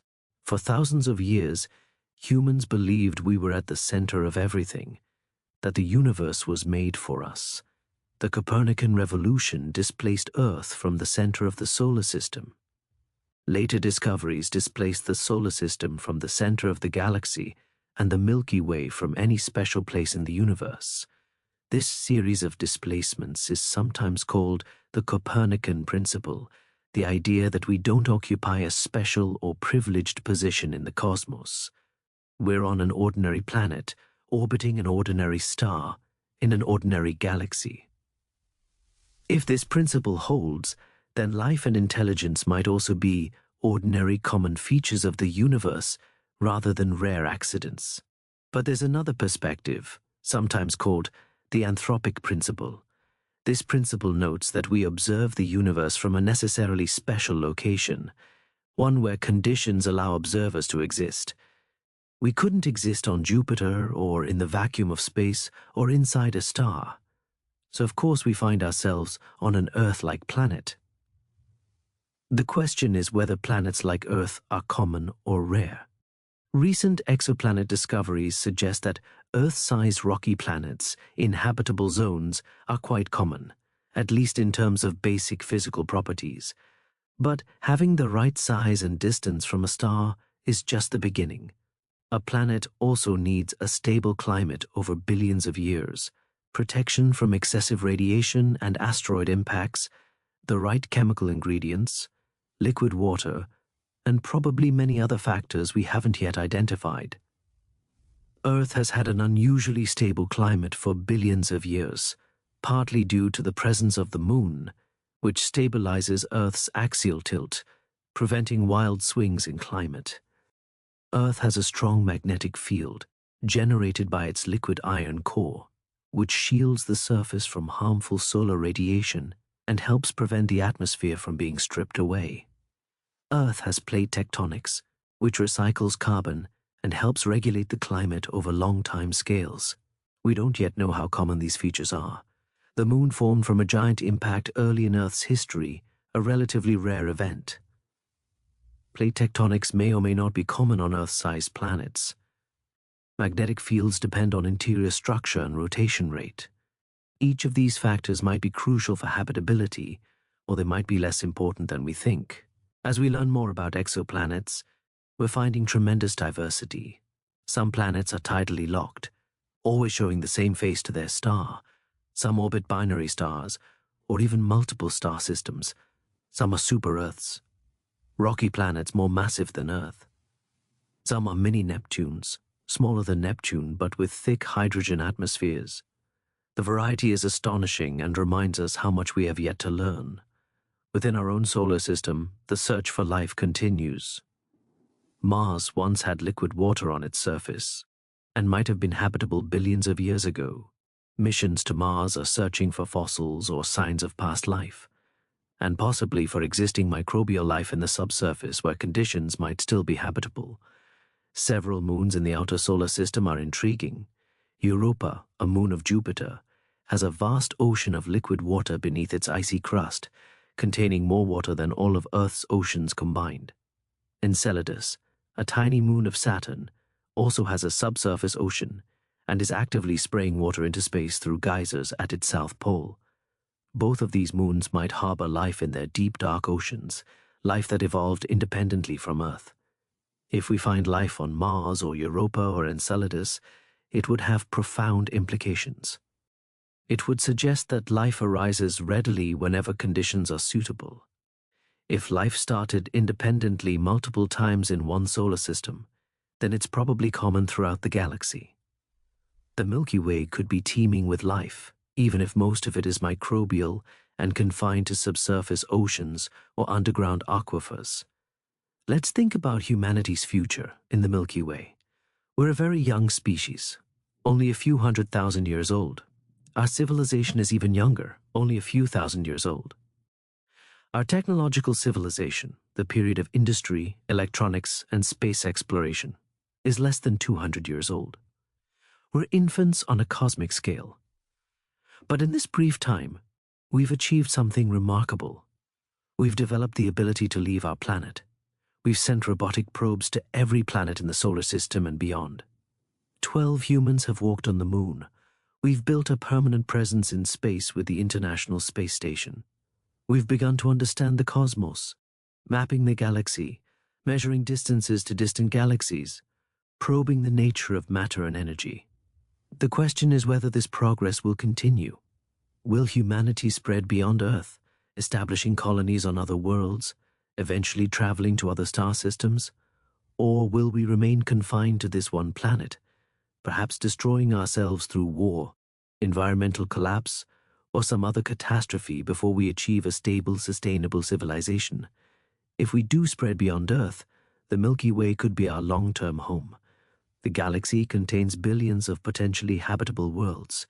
Even with current technology, we could reach the nearest stars in a few decades using robotic probes. With more advanced technology, crewed missions to nearby stars might be possible within a century or two. Traveling to distant parts of the galaxy would take much longer.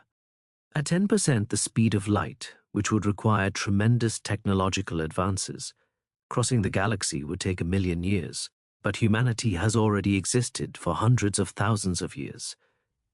If our civilization can avoid self-destruction and develop the necessary technology, why couldn't we persist and expand for millions of years, eventually establishing a presence throughout the galaxy?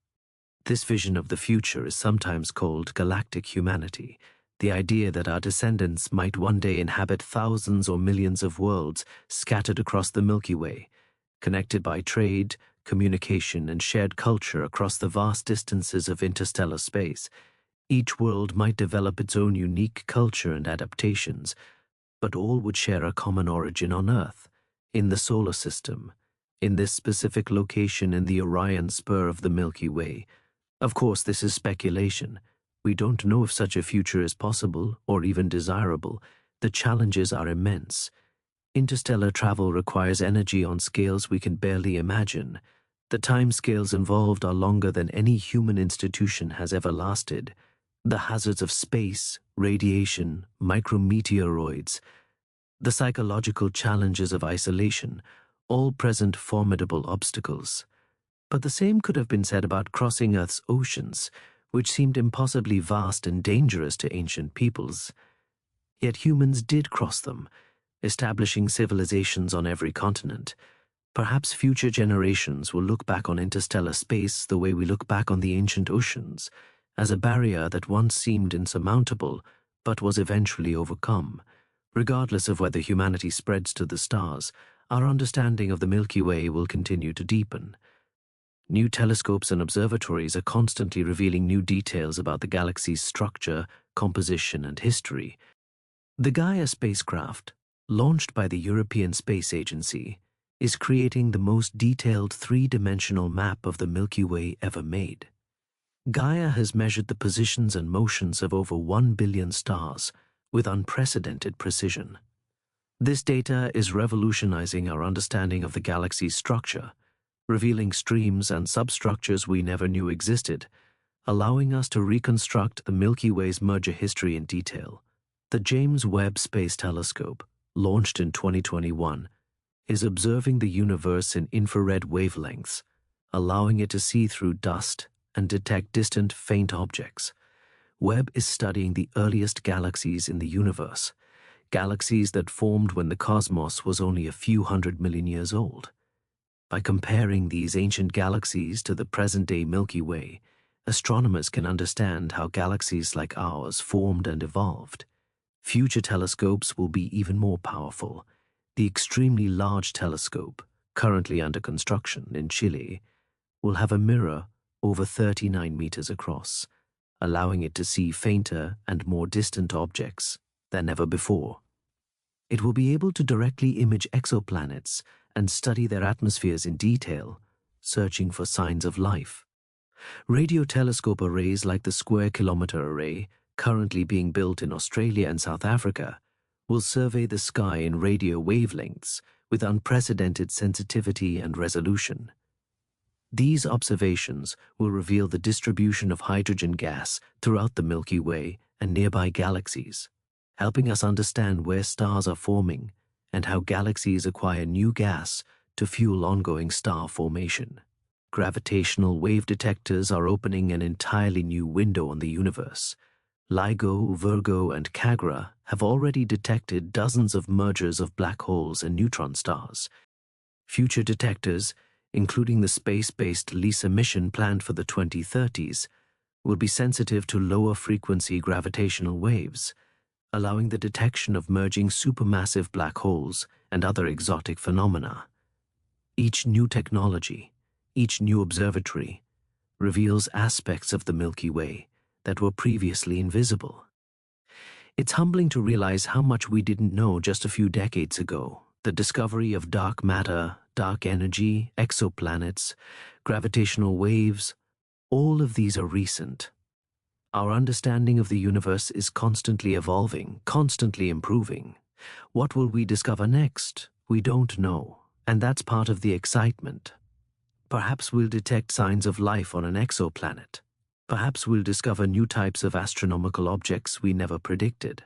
Perhaps we'll find evidence of other universes or extra dimensions. Or perhaps we'll simply continue filling in the details of our current picture, understanding the known universe more and more completely. As you lie there, drifting toward sleep, it's worth reflecting on your personal connection to the Milky Way. This isn't just an abstract astronomical object. It's your home on the largest scale. Every atom in your body was forged in stars that lived and died in this galaxy. The calcium in your bones, the iron in your blood, the oxygen you breathe, all of it came from stellar furnaces and supernova explosions. You are, quite literally, made of stardust. This isn't metaphor or poetry, though it's poetic. It's literal truth. The elements that make up your body didn't exist in the early universe. They were created by nuclear fusion and supernova explosions in stars that existed billions of years ago in the Milky Way. Those stars died, scattering their enriched material into space. That material mixed with interstellar gas clouds. eventually collapsing to form new stars, including the Sun. Some of that material formed the Earth, and some of that material eventually became you. This means you're not separate from the cosmos. You're part of it, an integral piece of the Milky Way's ongoing story. The galaxy isn't just something out there to observe. It's in you, through you, around you. When you look up at the night sky and see the Milky Way, you're looking at your extended home, the place that created you and everything you know. The light from distant stars has traveled for years, decades, centuries, or millennia to reach your eyes. When you look at a star 100 light years away, you're seeing it as it was 100 years ago.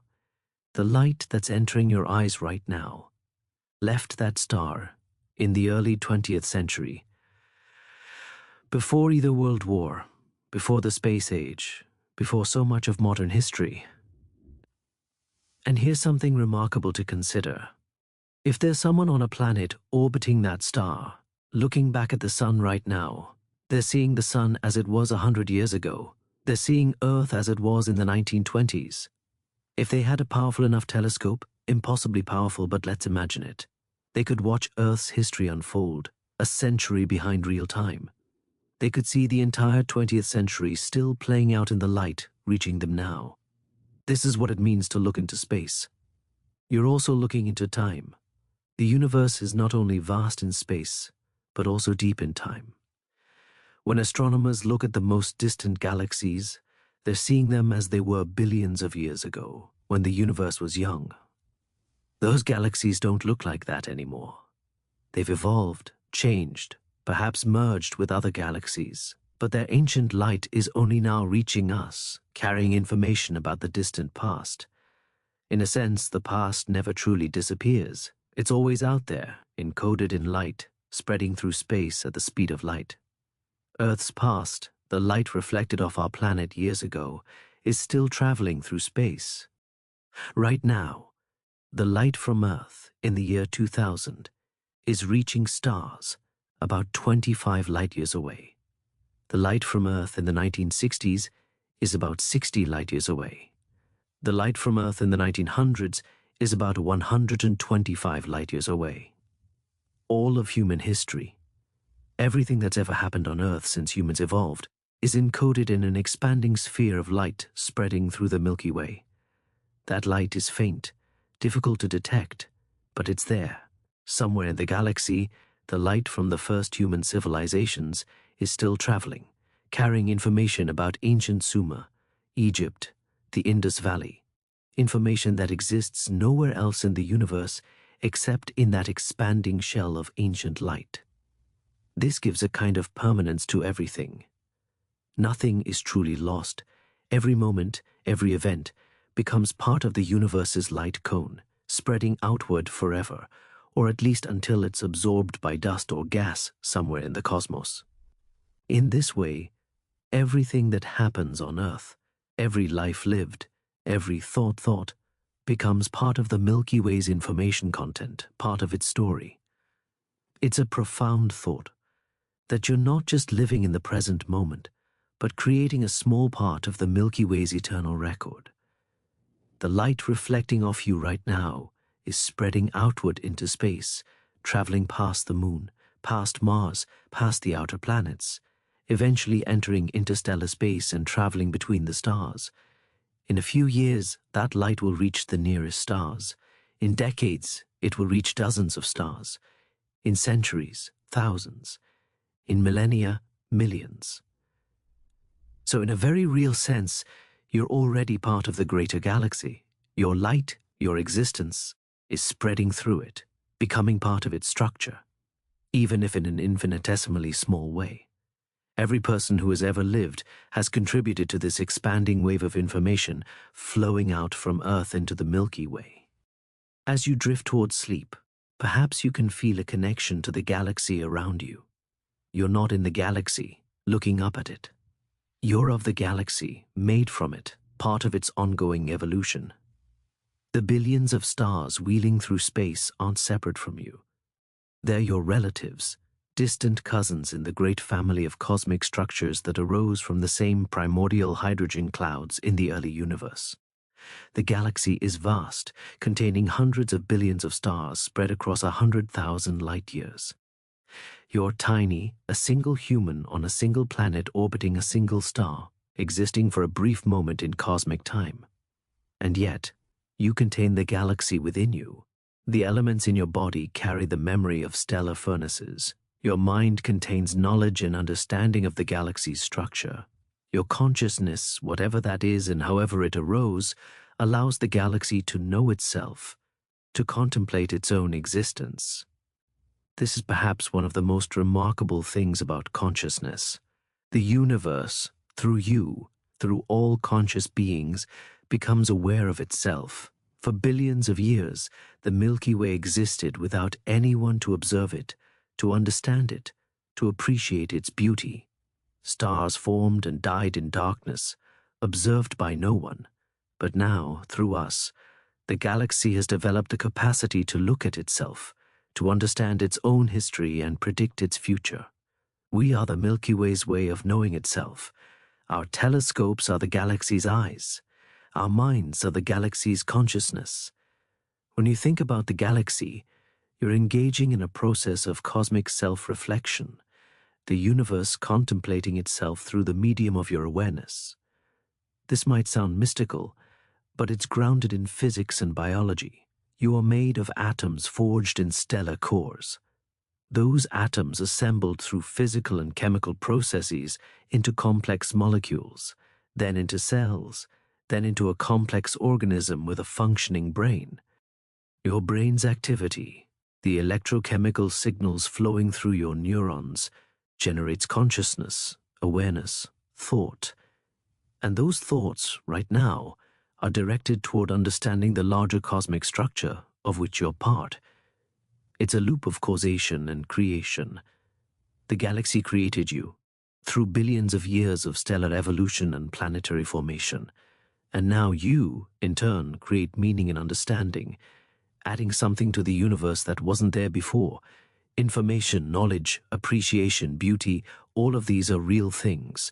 Physical patterns encoded in the structure of brains and books and computers, patterns that wouldn't exist if the universe were empty of consciousness. So your existence matters, even on a cosmic scale. You're not insignificant. You're part of how the universe comes to understand itself. Every thought you have, every observation you make, every moment of wonder you experience when looking at the night sky, these are events of cosmic importance, moments when the universe's self-awareness increases, even if infinitesimally. As you relax and allow sleep to approach, you can rest in the knowledge that you're exactly where you're supposed to be. You're in the Milky Way, part of its structure, contributing to its story. You're made of its material, illuminated by its stars, connected to every other part of it through gravity and light, and the shared history of cosmic evolution. The galaxy will continue its great rotation, as it has for billions of years and will for billions more. Stars will be born in the spiral arms, live their lives, and die. The supermassive black hole at the center will continue its patient existence. The dark matter halo will keep the galaxy bound together through its invisible gravity. And through it all, on a small rocky planet in the Orion Spur, beings like you will look up, wonder, and slowly piece together the story of their cosmic home.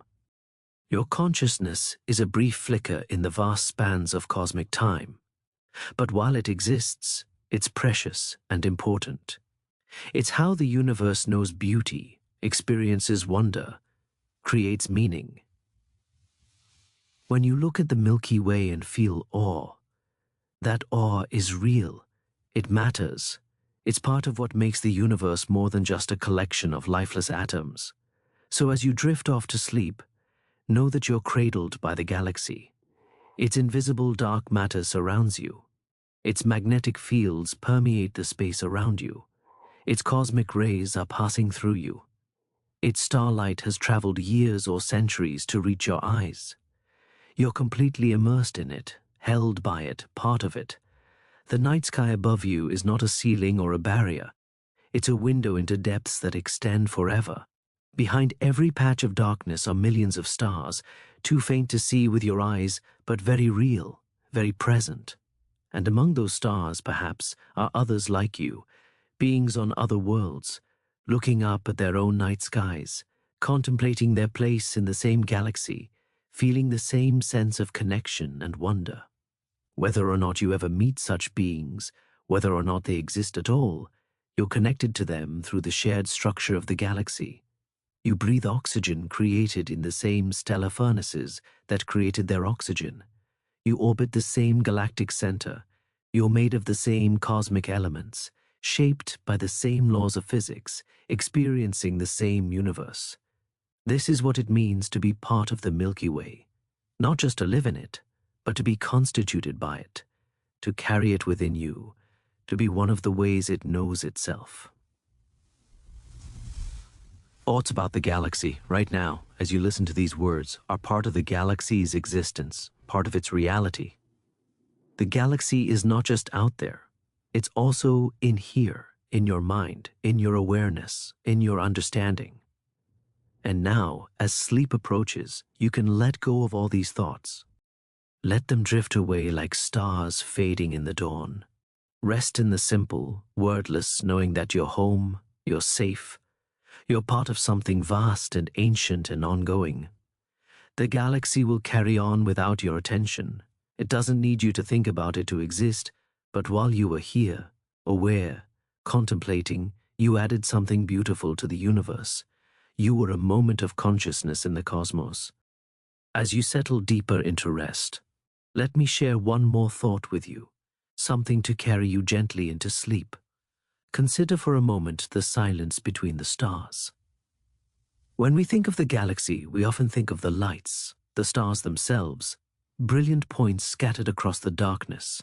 But the galaxy is mostly empty space, vast regions of near-perfect vacuum stretching between the stellar lights. This emptiness isn't nothing. It's filled with faint wisps of gas, invisible magnetic fields, the gentle pressure of starlight pushing outward. Cosmic rays stream through it silently. Dark matter pervades it, holding everything together with invisible gravity. The vacuum itself has energy, quantum fluctuations creating and destroying virtual particles in timescales too brief to measure. The space between stars is not empty silence, but rather a different kind of fullness. It's the canvas on which the stars paint their light. It's the medium through which gravity reaches across light years to bind galaxies together. It's the stage on which the cosmic drama unfolds. And you exist in this space, on a small island of solid matter in an ocean of near emptiness. Your planet is a tiny refuge, a place where atoms have gathered densely enough to create rocks, water, air, and eventually life. But you're not separate from the surrounding emptiness. You're continuous with it, made from material that once drifted in interstellar space, and to which you'll eventually return. There's something peaceful in this thought. You're not isolated or alone. You're part of a great continuity, a flow of matter and energy that extends across the entire galaxy and beyond. The boundaries between you and the universe are not as solid as they seem. Atoms flow through you constantly. Light bathes you. Gravity connects you to every other piece of matter in existence. In this very moment, neutrinos from the sun are passing through your body by the billions, barely interacting, ghosting through you as if you weren't even there. Photons from distant stars, having traveled for years or centuries, are ending their journey by striking your skin or the walls around you. The moon's gravity is pulling gently on the water in your body, the same tidal force that moves Earth's oceans. You're immersed in the galaxy's influence. Every breath you take contains atoms that were once part of stars, part of comets, part of ancient molecular clouds. The iron in your blood was forged in a supernova explosion billions of years ago. The calcium in your bones was created in the heart of a massive star. You are, quite literally, assembled from the remnants of dead stars, stardust given temporary form and consciousness. So rest now, knowing you're held by forces larger than yourself. The galaxy continues its eternal rotation, patient and unhurried. Billions of years from now, long after you and everyone you know has returned to stardust, the Milky Way will still be here, still turning, still creating new stars from the ashes of the old. Your moment in time is brief, but it's real and precious. You're here now, conscious and aware, able to contemplate these vast scales of space and time. That's a remarkable gift, a rare occurrence in a universe mostly filled with lifeless matter. Sleep peacefully now, traveler. Let the vastness cradle you. Let the ancient starlight bless your dreams. The universe is vast, but you belong here, in this moment, in this place. Part of the great cosmic story that began nearly 14 billion years ago and continues still. Rest well in the knowledge that you are home, you are safe, and you are forever part of the Milky Way. Good night.